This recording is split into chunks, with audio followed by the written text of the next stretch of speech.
അപ്പോൾ ഞാൻ ബേബിക്ക് എപ്പോഴും സ്റ്റോക്ക് ചെയ്ത് വെക്കുന്ന ഒരു ഹോം മെയ്ഡ് സെർലാക്കിൻ്റെ റെസിപ്പിയാണ് കേട്ടോ ഇന്ന് ഷെയർ ചെയ്യുന്നത്. അതിന് വേണ്ടി ഞാൻ ഇവിടെ 3 കപ്പ് മക്കാനയാണ് എടുത്തേക്കുന്നത്. അത് നന്നായിട്ട് തന്നെ റോസ്റ്റ് ചെയ്തെടുക്കുക. ഇതാണ് കേട്ടോ അതിൻ്റെ ഒരു പരുവം. എന്നിട്ട് വേറൊരു പാത്രത്തിലേക്ക് മാറ്റി വെക്കുക.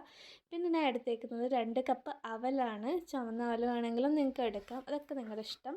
അപ്പോൾ അത് നന്നായിട്ട് റോസ്റ്റ് ചെയ്തെടുക്കുക. അതും ഞാൻ പാത്രത്തിലേക്ക് മാറ്റി വെക്കുന്നുണ്ട്. പിന്നെ ഞാൻ എടുത്തേക്കുന്നത് ഓട്സാണ്. ഞാനിവിടെ റോൾഡ് ഓട്സ് ആണ് കേട്ടോ എടുത്തേക്കുന്നത്. നോർമലി ഉള്ള ഓട്സ് വേണമെങ്കിലും എടുക്കാം. എൻ്റെ കയ്യിൽ ഇതാണ് ഉണ്ടായത്, അതുകൊണ്ടാണ് ഞാൻ ഇത് എടുത്തേക്കുന്നത്.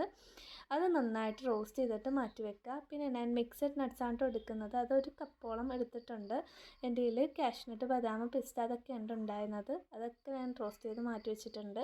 പിന്നെ പംകിൻ സീഡും ഫ്ലാക്സ് സീഡും ഞാൻ എടുത്തിട്ടുണ്ട്. അത് നന്നായിട്ട് റോസ്റ്റ് ചെയ്യുക. അതിൻ്റെയൊക്കെ ചൂടാറിയതിന് ശേഷം നമ്മൾ നന്നായിട്ട് തന്നെ ഫൈൻ പൗഡറാക്കി എടുക്കുക.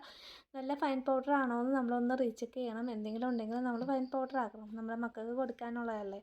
അപ്പോൾ അതൊക്കെ കഴിഞ്ഞ് നമ്മൾ വേറൊരു കണ്ടെയ്നറിലേക്ക് നമ്മൾ സ്റ്റോർ ചെയ്ത് വെക്കുക. എയർ ടൈറ്റ് ആയിട്ടുള്ള കണ്ടെയ്നറിൽ വേണം കേട്ടോ നമ്മൾ സ്റ്റോർ ചെയ്ത് വെക്കാൻ. ഇത് നമ്മുടെ മക്കളുടെ ഓവറോൾ ഡെവലപ്മെൻറ്റിനും എല്ലാത്തിനും ഹെൽപ്പ് ചെയ്യും.